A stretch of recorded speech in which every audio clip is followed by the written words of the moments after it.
सत साहिब सतगुरुदेव की जय। बंदी छोड़ कबीर साहिब जी की जय। बंदी छोड़ गरीबदास जी महाराज जी की जय। स्वामी राम देवानंद जी गुरु महाराज जी की जय हो।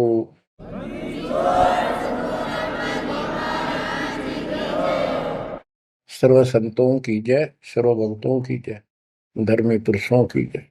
श्री काशी धाम की जय, श्री सुडानी धाम की जय, श्री क्रोथा धाम की जय, श्री बरवाड़ा धाम की जय।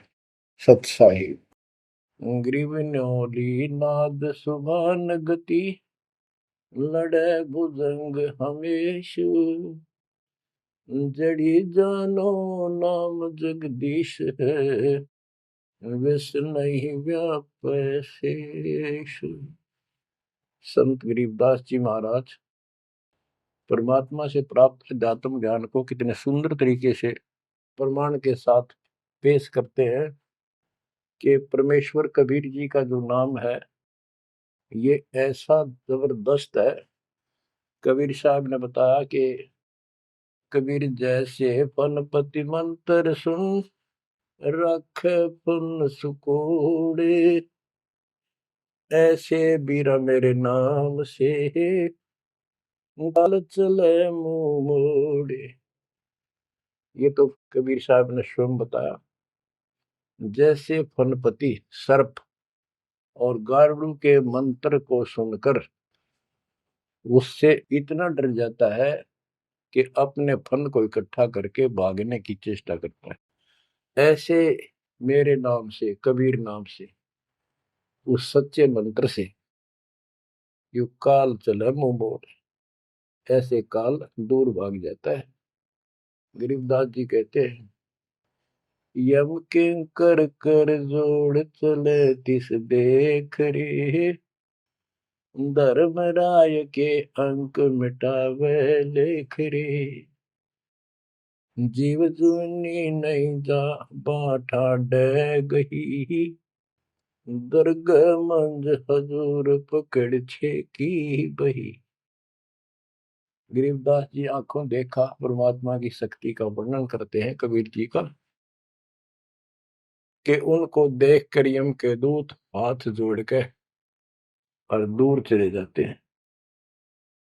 और फिर परमात्मा ने धर्मराज के दरबार में जाके मेरी बही निकाली। बही, वो बुक, वो पैड जिस पे अकाउंट लिखा था। और परमात्मा ने कहा ये मुझे दो, ये मेरा भक्त हो गया, इसने मेरी दीक्षा ले ली। वह पैड पाट दी दाता ने वहीं पर और फेंक दी कूड़े में। दर्ग मंज हजूर पकड़ छे की बही, जीव जोनी नहीं जा बाठा डे गही।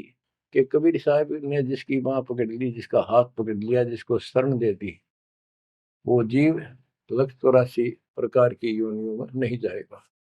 बाँ ठाडे गही, ठाडे, ठाडा मीन तगड़े, समर्थ, शक्तिशाली ने हमारी बाह पकड़ ली, हमें शरण दे दी। ठाडे की परिभाषा थोड़ी सी बताता हूँ आपको, क्योंकि बच्चों कोई भी हम प्रसंग सुनते हैं उसके साथ उसका जो लिंक होता है वो कथा का होना अति आवश्यक है, अन्यथा उसका कोई प्रयोजन नहीं रहता। काफी समय पहले की बात है, एक भक्त अब परमात्मा कबीर जी की शरण में था संत गरीबदास जी के माध्यम से। और पुराने समय में खेती किसानी जो होती थी वो केवल वर्षा पर निर्धारित होती थी और कोई नहर नूर नहीं थी, ना उसका कोई पानी लगता था। बारिश हो जाती थी कुछ एक क्षेत्र में तो उसमें किसान अपना उसको संवार के बीज बो दिया करते थे। जमीन ज्यादा हुआ करती थी उस समय। उस भगत की बहन के क्षेत्र में वर्षा होगी, वहां से मैसेज आया कि हमारे यहाँ बारिश हो गई है और सभी खेत एकदम बाने योग्य हो गए, बोने योग्य हो गए, हेल्प के लिए आओ। वो अपने बैल, अपना हल लेकर चला गया, उसको दूसरे खेत में भेज दिया। स्वयं उसका जो जीजा था, बहन का बटेऊ पति, वो अपने बैल लेकर दूसरे खेत में चला गया। जिस खेत में वो भक्त गया, दिन में हल चलाया, दोपहर के समय उस समय रेस्ट देते हैं बैलों को, पेड़ के नीचे चला गया। फिर वहां देखा आसपास एक तालाब थी, छोटी सी तलैया जोड़ी, उसमें कुछ पेड़ पेड़ थे, पानी था। बैलों को पानी पिलाने चला गया तो वहां एक मंडी बनी हुई थी, यादगार सी, छोटी सी चबूतरा सा बना के। उस पे एक बेली गुड़की रखी थी। बेली पहले 5 किलो का कट्ठा ही बना करते, वो विशेषकर चढ़ाने के लिए होता था, भेंट। अपने देवी देवताओं को किसान चढ़ाते थे, बोल देते थे पहली फसल का पहला वो 5 किलो ऐसे पीर का चढ़ाऊं। वो पीर की मंडी थी। तो वो जो एक का डला सा था मोटा, 5 किलो का, 5 शेर का, उसको उठा लाया वो भक्त। कुछ आप खाया, कुछ बैलों को खिला दिया, अपना काम करके शाम में घर पे आ गया, सो गया। रात्रि के 12 बजे के आसपास एक 4.5 फुट का, टोपी सिर पे, सफेद कपड़े, दाढ़ी, जैसे मुसलमान वेशभूषा हो, आके उससे 10 फुट दूर खड़ा होके और कहने लगा, तेने मेरा गुड़ कैसे खा लिया, तेरी हिम्मत कैसे पड़ गई, तो ठाड्डे की शरण में है इसलिए बच गया, न तुझे मारता और तेरे दोनों बैलों को मारूंगा। मेरी पार नहीं बसाई, और कति लाल आंख कर रखी और बहुत गुस्से में था। यूं कह के वो चला गया। भगत को भी फिर थोड़ा सा एहसास हुआ, यूं के भला थी। बाकी इतना तो विश्वास था कि समर्थ की शरण में हो, इस तरह के कुतरुओं का कोई बहुत नहीं। फिर भी मन में था, भी कहते ये बात हुई तो हुई क्यों, ऐसा के कारण हो गया। उसने अपनी बहन से पूछा कि बहन, ऐसे ऐसे उस मंडी पे गुड़ चढ़ा रखा था आपके खेत में, किसकी बना रखी है वो आपके खेत के बराबर में, जोड़ी पे, तालाब पे। तो उसकी बहन बोली, के बात हुई भाई, क्योंकि एक बेली चढ़ा रखी थी, किसी ने गुड़ की तो रखी थी, मैं ठा लिया। बोले कुत्ते खाओ उसने, मन बहन आती खिला दी, कुछ आप खा ली। उसकी बहन बोली, रे के क्यों जुल्म कर दिया तेने, उसको उठा लिया तू वहां से। रोड लागी नो सुनते ही। भाई बोला, मेरी तो सुन ले सारी। वो एक इतने 4.5 फुट का, 4 फुट का आदमी होगा, और सफेद कपड़े पहन रखे, ऊपर टोपी, मुसलमान टाइप सा था, और मेरे से 10 फुट दूर खड़ा होगा, रात को आया। और इन्होंने बोला, तेरी हिम्मत कैसे पड़ गई, मेरा गुड़ उठा लिया, तने खा कैसे लिया। मैं बोला, नहीं वो आप पे बोलेगा। ने बोला, तू ठाड्डे की शरण में है, न तुझे मारू और तेरे दोनों गला मारू। ला ला के रखी थी, और नो कहकर चला गया वापस। वह भेड़ और फूट फूट कर रोने लगी। बोला, रे तो मेरा काला मुंह कराओ के जवाब दो, माने न्यू शहरों से तने के वो है गुड़ पाया खाने को, हमारे आप सारे गुड़ की कमी है यहाँ पर। बहुत बुरी तरह लगी रो, भाई बचा कुकर मेरा भाई, अपने पति ने भी लड़न लगी, तने क्यों भेजा ही उस साइड में, तो इन्होंने क्यों ना भेजा, तने बताना चाहिए था इसको पहले। वो भाई बोला, तेरी अब भी अकल पर पर्दा पड़ रहा, उतरा शेर हाथ जोड़ के गया। अरे नो क्या, तू ठाडेगी शरण में, जा तो बच गया, न मारी न दो मैंने तो रोए जाओ पाछे थे। अरे मैं जिंदा जी रोने लग रही तो, पागल कहेंगी, इतनी भी अकल पे पर्दा पड़ गया तुम्हारे, मैं किसकी सुनूं पता है। मैं ये रिक्वेस्ट करूं थारे ते, तुम भी आ जाओ, ना भूतड़ा दिन डर डर मर जाओगे। तो बच्चों, यम किं कर जोड़ चले तिस देख रे। बच्चों, आत्मा फूट फूट गाती है, चारों युग में संत पुकारे, कूक क्या हम हेल रे, हीरे माणिक मोती बरसैया जग टूटा ढेर रे। ये डरे तो बड़ी आदत पड़ गई। यम किं कर जोड़ चले तिस देख रे, धर्म राय की बंद मिटावे लेख रे। जीव जूनी नहीं जावा ठाडे गही, ठाडे में दर्ग मंद हजूर पकड़ छे की वही। सुन मंडल सतलोक अगमपुर धाम है, धन बंदी छोड़ कबीर तुम्हारा नाम है। बच्चों, इस परम पिता के प्रेम में ऐसे गजब के ज्ञान, ऐसे समर्थ की शरण, आत्मा भावुक हो जाती है, रोका नहीं जाता। सो शुक्र मनाते हैं अपने गुरुदेव का, हे बंदी छोड़, हे परम पिता कैसे शरण दिया आपने, कैसा सुंदर राह बता दिया। नहीं अन्य बिरान माटी राखो या भूतड़े, अरे न पूजे भी जाओ और दुर्गति भी दो किनो रहनी थी। और गीता कहती है भूत पूजोगे भूत पढ़ोगे। परमात्मा की सूक्ष्म वेद की वाणी कहती है भूत में सो भूत है, देव में सो देव, राम में सो राम है, सुन सकल सुरदेव। अब प्रश्न चल रहा है, कबीर जैसे फन पति मंत्र सुन, रख फन सकोड़े, ऐसे बीरा मेरे नाम से काल चल मोड़े।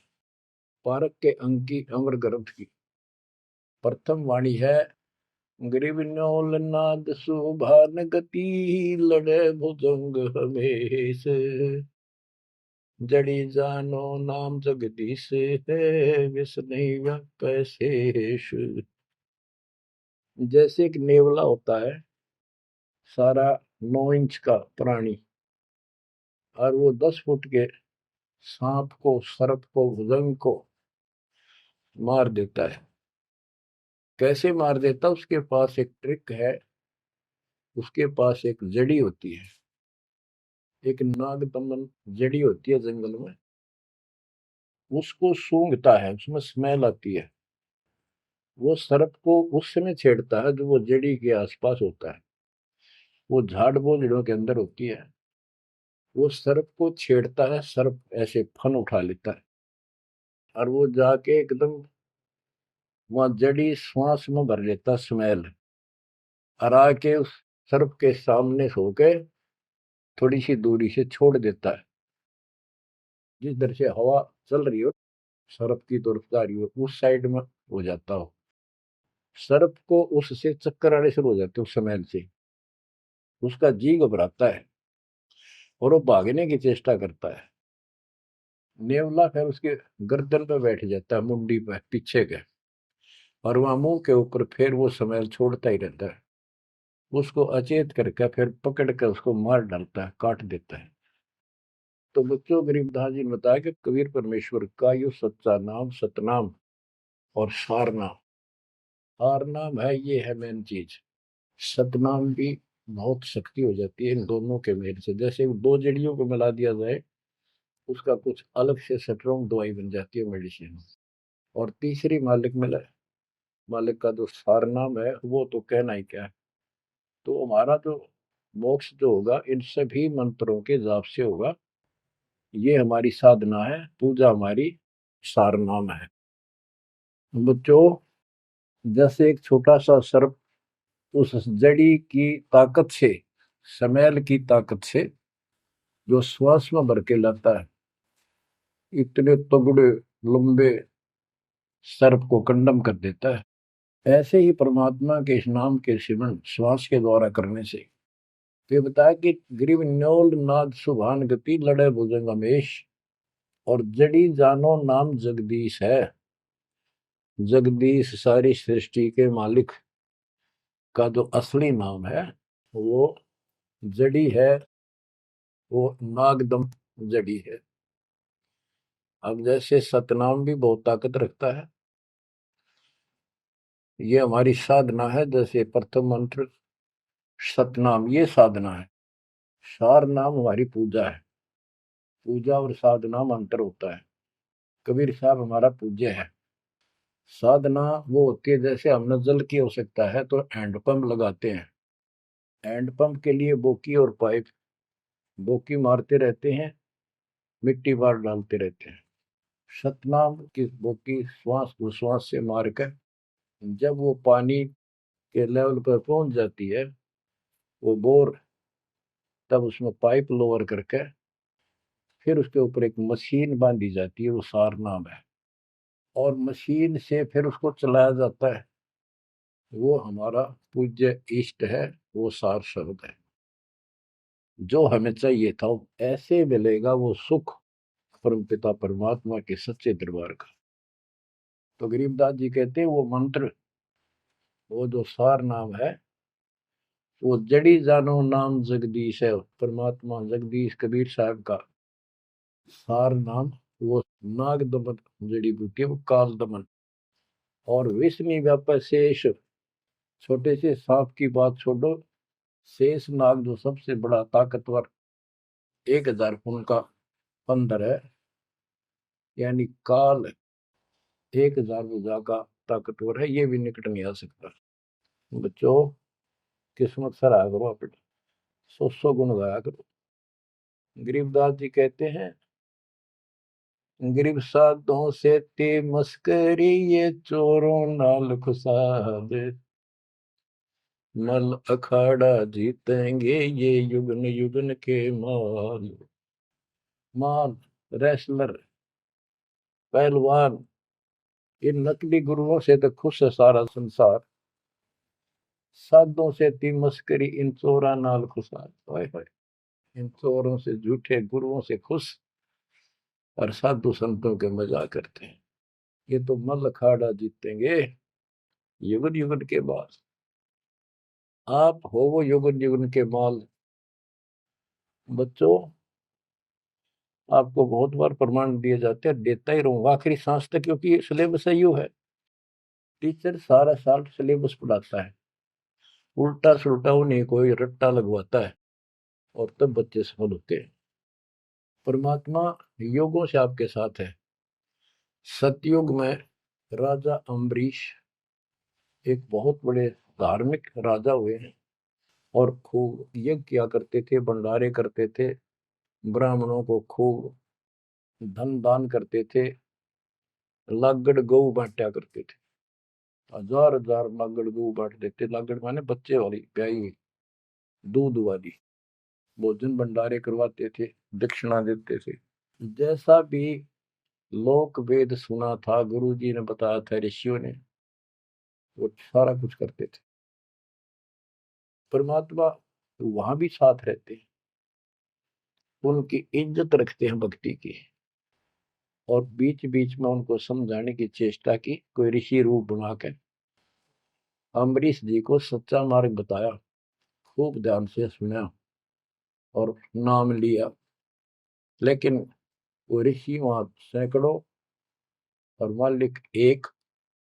आखिर में राजा अम्बरीश भी हाथ खड़े कर गया, मालिक की साधना छड़ दी, और वो ऋषियों वाली वो शुरुआत कर।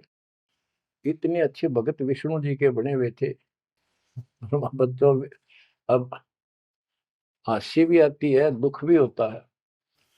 गरीब वेद पढ़े पर भेद न जाने, वाचे पुराने ठारा, और पत्थर की पूजा करे, भूल गए सृजनहारा। वेद पढ़ा करते ऋषि उस समय, केवल वेद। पुराण तो इनकी अपनी रचना है, फिर वो सा लिखते चले गए, और सारा वेद के विरुद्ध साधना करते करते और कराते थे। विष्णु जी की पूजा करे, और गीता क्या कहती है, तो चारों वेदों का सारांश है। विष्णु 3 गुणों में से एक सतगुण है।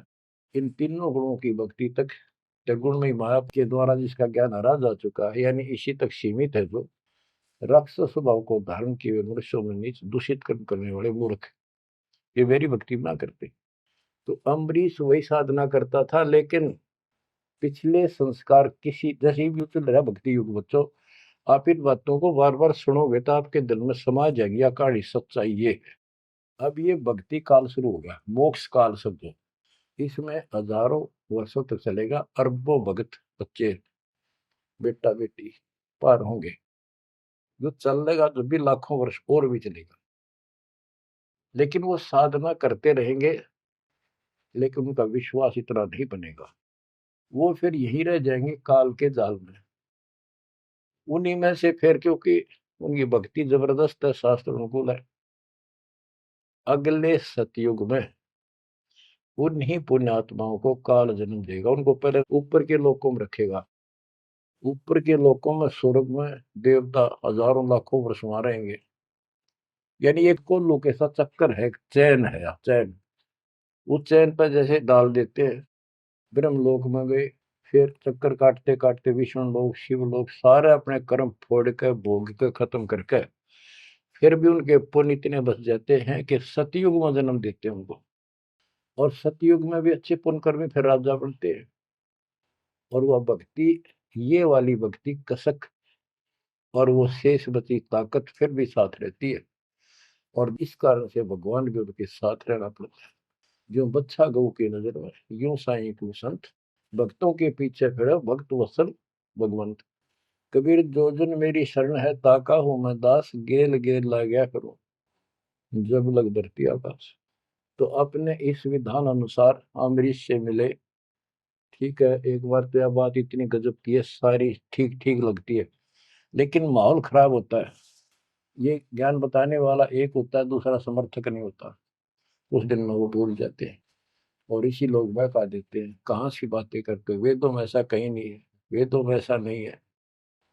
अब दास तो कहना चाहता है, फिर अगले जन्म उस भक्ति से वो अम्बरीश राजा स्वर्ग गया, स्वर्ग में अपने पुण्य भोगे।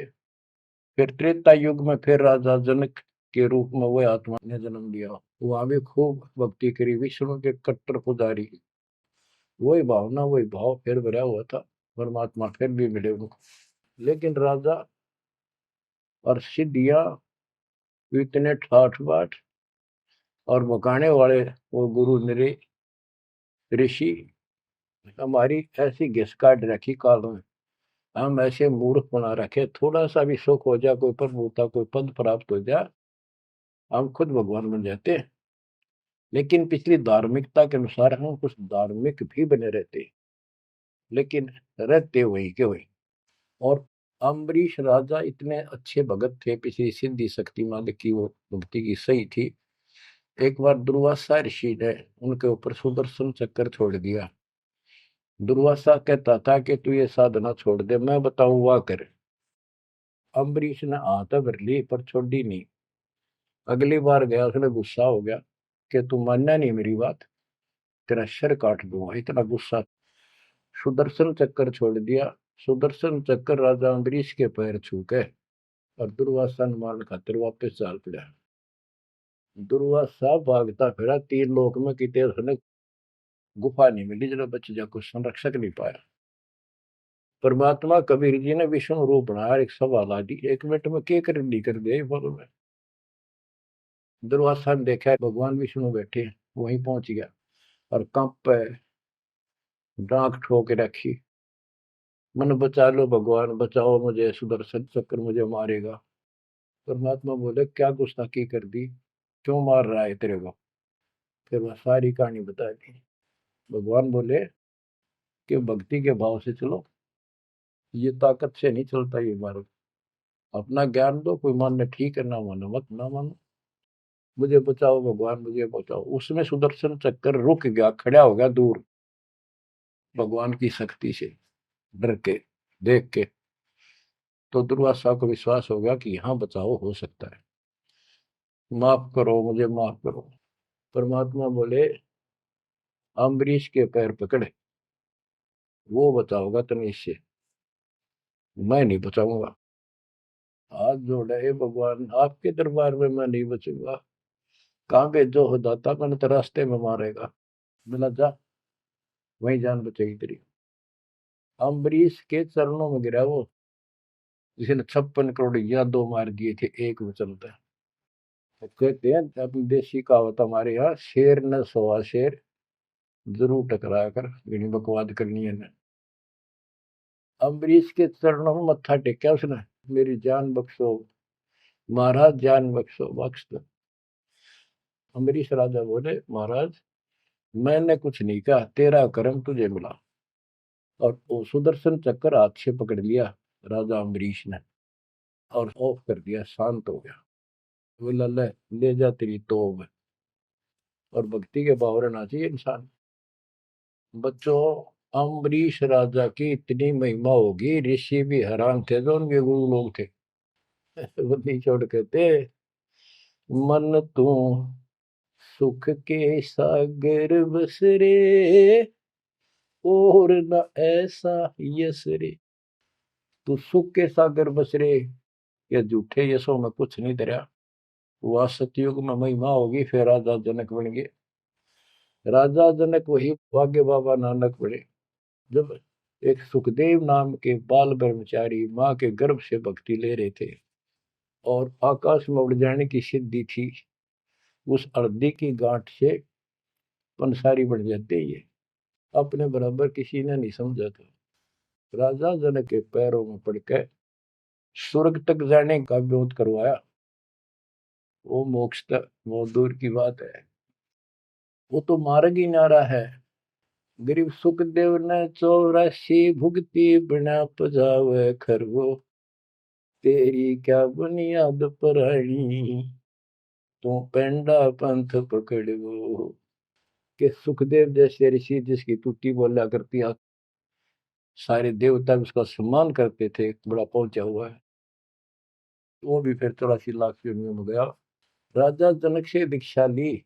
पहले तो यूं कहता मैं बाल ब्रह्मचारी ब्राह्मण ऋषि, जनक विदेही राजा भाई कैसे शीश निभाऊं जाई।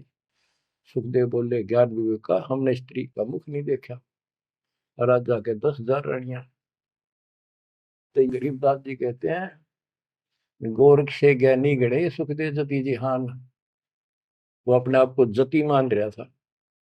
और सीता सी वो बारिया संत दूर स्थान, संत के घर बहुत दूर है। इन बात का तो नहीं भाई इसने ब्याह करवा रखा है, इसका न्यू हो रहा था भाई संत कैसे हो सकता है। 10,000 रानी थी, फिर भी उस नकली थे दो भी अच्छा था राजा जनक। बच्चों ये मूल ज्ञान है, ये निचोड़ है, निष्कर्ष है, ये तत्व ज्ञान है। और राजा जनक रूप में बहुत गणे यज्ञ किए, बहुत प्रमाण है पुराणों में। बहुत धर्म भंडारे लाए, यानी दूध वाली गाय बाटी साधु संत, तो वो धर्म पुण्य बन गए। अब देख काल कैसे ठगी करता बच्चों, सारे पॉइंट याद रखने पड़ेंगे। बेमतलब अपने धन ने खोया नहीं करते। राजा जनक और सुखदेव विमानों बैठकर स्वर्ग जान लग रहे। रास्ते में 12 करोड़ आत्माएं नरक में तंग पा रही थी, हाहाकार मचा रोवे। राजा जनक ने कहा ये आवाज कहां से आ रही है चिल्लाने की, रोको मेरा विमान रोको। रोक दिया। उनको बताया गया कि यहाँ एक नरक है, उसमें 12 करोड़ आत्माएं जीव अपने कर्म दंड भोग रहे पाप। राजा ने कहा इनको छोड़ दो, इनको कष्ट ना दो। तो वहां जो उनके साथ गए थे देवदूत यमदूत, वो कहने लगे जी यहाँ आपका हुक्म नहीं चलता, यहाँ का राजा धर्मराज है, उसके आदेश से सब कुछ होता है। बोला या तो मुझे इस नरक में डाल दो, मुझे भी यहीं छोड़ दो, ना इनको निकाल दो। धर्मराज तक बात गई। धर्मराज जी वहां आए, बात सुनी। धर्मराज बोले राजन अपने अपने कर्मा का फल सब न भोगना पड़ता है, ऐसे नहीं कुछ हो सकता। तो राजा आकड़ गया। भाव यानी एक परमार्थी भाव, परमार्थ भी हिसाब का होना चाहिए, उपवाद में कोई परमार्थ नहीं चला गया कि मैं या तो मुझे यहाँ छोड़ दो या इनको साथ लो मेरे।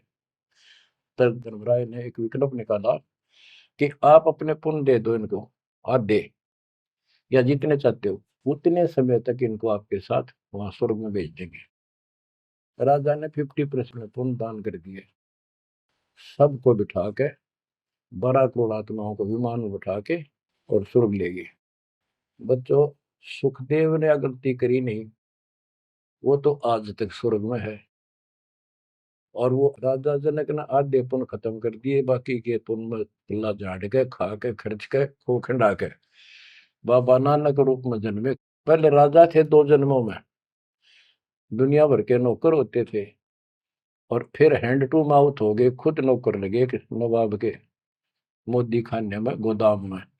अब बच्चों अब हमने सावधानी न्यों भी बरतनी है, अपने नाम ने अपने भक्ति ने नष्ट नहीं करा, किसी के ऊपर भावुक हो गया।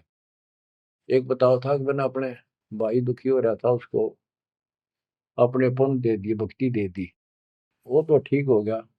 मेरी डूबती हो रही है, बुरा हाल हो रहा ना, वो दिक्कत होगी, बीमारी होगी, आगे तागे दुख होने लग के। तो ये बकवाद नहीं चले, मर्यादा जो बनाई है उसको संभालो। तो कहने का भाव ये है कि आपको इस पॉइंट पे लाना चाहता हूं। अब राजा जनक राजा थे, राजा अम्बरीश राजा थे वो बाबा नानक बने, खुद नौकर लगे राजा के। अब यहाँ आकर हमारी बात टिकती है कि साधों से तीमस करिए चोरा नाल खुशाल, मल अखाड़ा जीतेंगे ये युग युग के बाद। यानी भक्ति की चाह, भगवान की चाह उनके में तब भी थी, पर एक्सरसाइज गलत थी। अब परमात्मा फिर मिले उनको आकर के। अब वो भौतिक धन में निर्धन थे, पर अध्यात्म धन के भरे पड़े थे। पिछले पुल गजब के थे भक्ति वाले। एक तो धर्म कर्म किए होते हैं वो, और एक होते भक्ति की शक्ति। वह न्यो की नो जटरी थी उसकी, वो पुण्य खत्म कर दिए थे उसने। तो वो भक्ति उस कारण से परमात्मा फिर आकर मिले। अब वो हैंड टू माउथ था, सुन ली। राजा होता तो तब भी ना सुनता। तो बच्चों, आज आप से कितने निर्धन हो और कितने धनवान हो, आप उस मालिक के सच्चे बच्चे हो। पिछले जन्म जन्मांतर से आप भक्ति करते हुए आ रहे हो। अब परमात्मा ने अपना वो धन देखना है। कबीर सब जग निर्धना धनवंता नहीं कोई, धनवान वा को जानियो जहाँ पर राम नाम धन वही है। आपके पास वो राम नाम का धन भरा पड़ा है। और जैसे सुकुच मीन मिलता नहीं भाई, स्वाति सीप सब अड़ ही जाई। सुकुच मीन सतगुरु हो आया जिन परमात्मा का भेद बता। जैसे सीप और मोती का उदाहरण दिया जाता है कि स्वाति भी मिल गई सीप को, ऊपर की बूंद, मोती भी बन गया।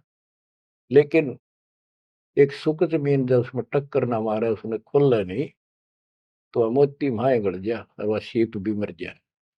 तो बच्चों, ये भक्ति धन थारा इब कभी नहीं गड़ मर जाता, सतगुरु ना मिलता था। तो अब आपका वो मोती सुरक्षित है। अब कहते हैं सुकुच मीन सतगुरु हो आया जिन परमात्मा का भेद बता। तो बच्चों, फिर बाबा नानक को मालिक ऊपर लेकर गए और उनको वो सच्चा राह बताया। उसके बाद उनकी जिंदगी बदल गई। यानी पहले वकील हो रहे थे काल के, सुने नहीं थे। अब जो बाबा नानक जी हिंदू धर्म में जन्मे थे, खत्री गोत्र था, और भगवान विष्णु कृष्ण राम कुर्बान थे इनके ऊपर। गीता का पाठ ब्रजलाल पांडे से पढ़ा करते थे और गीता पढ़ते थे। दाता मिले तो खूब तर्क वितर्क किए। आखिर में बोले अखा वेखो तो मानो। तो परमात्मा ने आई विटनेस भी बनाने थे। बेई नदी सुल्तानपुर के साथ से बह रही है। सुल्तानपुर में बाबा नानक की बड़ी बहन ब्याह रखी थी। वह अपनी बहन के वहां रहते थे, नौकरी करते थे नवाब के। सुबह सुबह स्नान करने जाया करते थे उस नदी पे। वहां परमात्मा ने 2-3 मीटिंग करी। तीसरी बार जब आए, ने बोले आंखें देखो जो मानो। बात सारी समझ में आ गई। गीता बार बार देख ली, पढ़ ली, सच्चाई भगवान कोई और है। और चाह भी थे, पर पुराना ज्ञान और कोई नो समर्थक नहीं गया, बात सच्ची है। तो वो कहने लगे आंखा देखो तो मानो। कबीर साहब और बाबा नानक जी परमात्मा समकालीन थे। बाबा नानक जी का जन्म सन 1469 में हुआ, 1469 में। और 1539 में वो शरीर छोड़ के गए। और परमात्मा जी 1518 में गए। तो 1469 से 1518 तक समकालीन थे। तब आंखों देखा सतलोक 3 दिन तक नानक साहब जी का शरीर कहीं और छुपा के उनकी आत्मा को लेके गए, फिर छोड़ा तीसरे दिन। उसके बाद तो दुनिया बदल गई उनकी। वो सब पूजाएं त्याग माल की शरण में आ गए। घर में विरोध, सारे समाज में विरोध है। उसके पिता भी बहुत दुखी हो गए, तो के पैदा हो गया हमारे, देवी देवताओं को ऐसा गलत बोलता है। तो बहुत परेशान हुए। लेकिन जब आंखों देख ली, कौन सुने किसकी। सूरवीर होते हैं संत, संत सिपाही और शेर पीछे नहीं हटते। तो बच्चों, सारा ज्ञान सत्संग से होता है। परमात्मा का और उस प्यारी आत्मा का, आत्मा और परमात्मा नानक साहब का सत्संग हुआ। सत्संग से बात स्पष्ट हुई। अब पारक के अंक की वाणी सुनाता हूं कुछ। साधों से ती मस्करी ये चोरा नाल खुशाल, नल अखाड़ा जीतेंगे ये युगन युगन के माल। अब वो बाबा नानक युगन युगन के माल थे और वह जीते, डट के खड़े हो गए। फिर जब ज्ञान समझ में आ गया, सारा संसार मीराबाई थी युगन युगन की माल। सत्संग में जाना ना छूटे माँ, फिर जल के मरो संसार। तो बच्चों इस स्थिति में तुम नहाना पड़ेगा एक दिन, जब जाता राजी होगा। और ये ज्ञान खुद देता है भगवान, और वो आत्मा जो इसको सुनकर कुर्बान हो जाती है, वो महान आत्मा होती है। गरीब अंश गवन करते नहीं, मान सरोवर छाड़, कौवे उड़ उड़ जात हैं खाते मसाहाड़। हंस और कौवे और बुगले सब पक्षी कहलाते हैं। हंस उस मानसरोवर को नहीं छोड़ता जहां उसका आहार मोती होते हैं, और कौवे वहां टेके नहीं, क्योंकि उन्हें तो जगह जगह जाकर मांस खाना, हाड खाड़े हाडों का मांस चाटना, किसी पशु के जख्म में चोंच मारना, ये कौवे जैसी व्यक्ति के लोगों का स्वभाव होता है कि दुखी उनका अपना उल्लू सीधा हो, स्वार्थ सिद्ध हो, ताकि अगला कितना दुखी हो। ये कौवे जैसे जीव होते हैं। अब यहाँ बताते हैं, कबीर साहब कहते हैं, गरीब अंश गवन करते नहीं, मान सरोवर छाड़, कौवे उड़ उड़ जाते हैं खाते मांसाहाड़। गरीब मान सरोवर मुक्ति फल, मुक्ता हल के ढेरे, कौवा आसन न बंद जय भूमि दीन सुमेरी।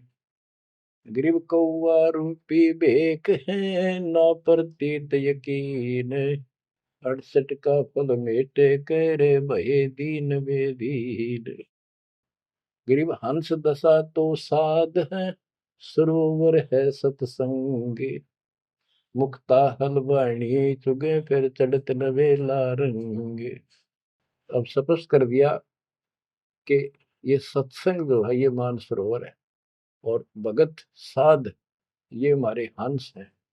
अब कौवे बुगले तो मेंढक मछली अड़ंगा कुवाड़ बकवाद करते हैं, और हंस केवल मोती खाता है। इसी प्रकार निर्विकार जो भगत आत्मा बन गए, बेटा या बेटी, वो हंस जैसे हैं। वो केवल मालिक की वाणी, परमात्मा की भक्ति और धर्म कर्म रूपी मोती खाते हैं, और फिर ये मोती खा के, यानी सत्संग वचन सुन के, फिर चढ़त नवेला रंग, एक अजब गजब रंग रंग जाता है उसकी आत्मा में।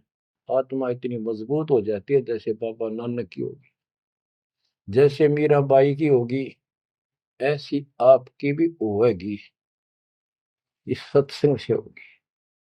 बच्चों, ये सत्संग मिला ही नहीं था अपने को आज तक। या परमात्मा की कलम तोड़ कृपा आप पर देखो ना, कितना होने लाग रही रहे उस बालक ने, उस परमात्मा ने कि ये वो वचन याद कर लो, सतगुरु जो चाहे सो कर ही 14 कोट दूत जब डरी। ये जो चाहे सो कर लो, ये प्रमाण देख यो कर दिया। ऊत भूत चमतरास निवार है, और चित्रगुप्त के कागज पाने। पुण्यात्माओं, धन्य आपके माता पिता जिनसे जन्मा, और धन्य आपकी किस्मत, धन्य आपकी पिछली करनी, और धन्य आपके इस समय को कि आपका जन्म किस समय में हुआ है। इस माल्य के प्रयत्न को, दास के इस प्रयत्न को हल्के में ना लेना। पुण्यात्माओं, उस दाता की अमर कथा आपके हृदय में भर रहा हूं, ये अमृत हार आपको करा रहा हूं। बच्चों, कुर्बान हो जाओ। समय पहचान दो, टाइम बार बार नहीं आता होगा आपका। ये संसारिक धंधे थे कर कर मर लिए, इनमें फिर भी पूरा ना पटता। इस मालिक की तरफ ध्यान ज्यादा दो, हर चीज में बरकत दिखा दूंगा, नारी नारी। परमात्मा आपको मोक्ष दे, आपको समय दे इस अनुभव रत्न, इस मानसरोवर बनाने का, आत्मा के मैल कटाने का सत्साई।